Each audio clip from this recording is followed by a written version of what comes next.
بسم الله الرحمن الرحيم সুপ্রিয় দর্শক, আসসালামু আলাইকুম। আশা করি আল্লাহর রহমতে সকলে ভালো আছেন। আজকে শিরোনাম: নাস্তিকদের প্রশ্নের জবাবে ইসলামের যুক্তি। আজকের দুনিয়ায় অনেকেই প্রশ্ন করে, আল্লাহ কোথায়? তিনি কেন দেখা যায় না? ধর্ম কি কেবল কল্পনা নয়? এসব প্রশ্নের উত্তর ইসলাম যুক্তি, বিজ্ঞান এবং অন্তরের আলো দিয়ে দেয়। যারা নাস্তিক অর্থাৎ অবিশ্বাসী, তাদের প্রথম প্রশ্ন, আল্লাহকে তো দেখা যায় না, তিনি কি তাহলে নেই?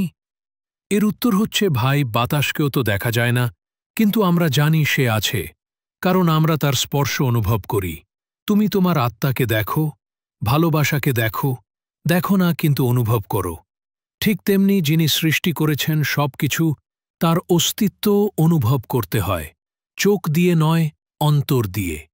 আল্লাহর অস্তিত্ব এমনই, তাকে দেখা যায় না, কিন্তু তার সৃষ্টি আমাদের চারপাশে। সূর্য, চাঁদ, গাছ, মানবদেহ, এত নিখুঁত, এত সূক্ষ্ম, কেউ না কেউ তো এর কারিগর। নাস্তিকদের অর্থাৎ অবিশ্বাসীদের দ্বিতীয় প্রশ্ন, ধর্ম কি মানুষ নিজেই বানিয়েছে? না ভাই, ধর্ম যদি মানুষের তৈরি হতো, তবে তা যুগে যুগে টিকে থাকত না। তাদের আরও প্রশ্ন, সব কিছু তো বিজ্ঞানে ব্যাখ্যা করা যায়, তাই আল্লাহর দরকার কি? এক উত্তর হচ্ছে যে বিজ্ঞান নিজের জন্ম ব্যাখ্যা করতে পারে না, যে বিজ্ঞান বারবার ভুল প্রমাণিত হয়, সে কি সেই মহাবিশ্বের স্রষ্টার বিকল্প হতে পারে? কুরআন বলেছিল, আসমান ও জমিন একসাথে ছিল, পরে আমি তাদের আলাদা করেছি। আজ বিজ্ঞান একে বলে বিগ ব্যাং। 1400 বছর আগের এই জ্ঞান কি কোনো মরুভূমির লোকের কল্পনা হতে পারে? কিন্তু কোরআন 1400 বছর আগের বই আজও বিজ্ঞানকে চ্যালেঞ্জ করে। গর্ভে শিশুর সৃষ্টি, পাহাড়ের ভূমিকা, মহাবিশ্বের সম্প্রসারণ, সবই কোরআনে বলা হয়েছিল বিজ্ঞান যখন নবজাতক তখনও। অবিশ্বাসীদের তৃতীয় প্রশ্ন, তোমরা মুসলিমরা তো বিশ্বাস করো সব কিছু আল্লাহ ঠিক করেন, তাহলে খারাপ কিছু হলে দোষ আল্লাহর না? না ভাই, ইসলাম বলে মানুষকে দেওয়া হয়েছে ইচ্ছা শক্তি। তুমি ভালোও করতে পারো, খারাপও করতে পারো। এটা তোমার পরীক্ষা। দুনিয়া একটা পরীক্ষা কেন্দ্র। দুঃখ, কষ্ট, বিপদ সবই পরীক্ষা। যেমন ক্লাস টেস্টে প্রশ্ন কঠিন হলেও সেটা অন্যায় নয়।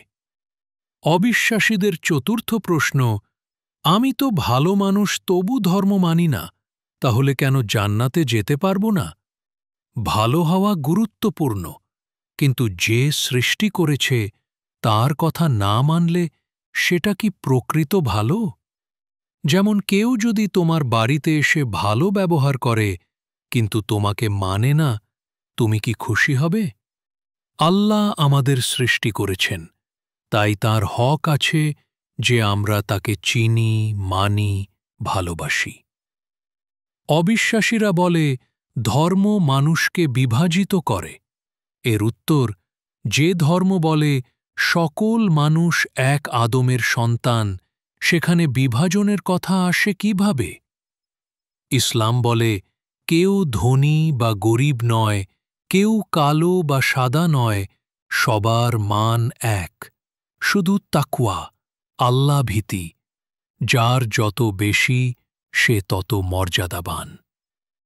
সবশেষে বলি ভাই, ইসলাম কোনো অন্ধবিশ্বাস নয়, এটা চিন্তা, গবেষণা, হৃদয়ের অনুভব।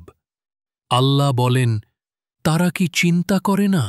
এমন কোনো ধর্ম নেই যা তার অনুসারীদের বারবার চিন্তা করতে বলে। তাই আসুন আমরা প্রশ্ন করি, উত্তর খুঁজি এবং খোলা মনে সত্যকে গ্রহণ করি। যদি তুমি খোঁজো সত্যকে, ইসলাম তোমার জন্য দরজা খুলে দেবে, কারণ আল্লাহর কাছে ফিরে যাওয়া আমাদের আসল গন্তব্য। সুপ্রিয় দর্শক, আমার এই চ্যানেলকে লাইক, শেয়ার, কমেন্ট এবং সাবস্ক্রাইব করুন।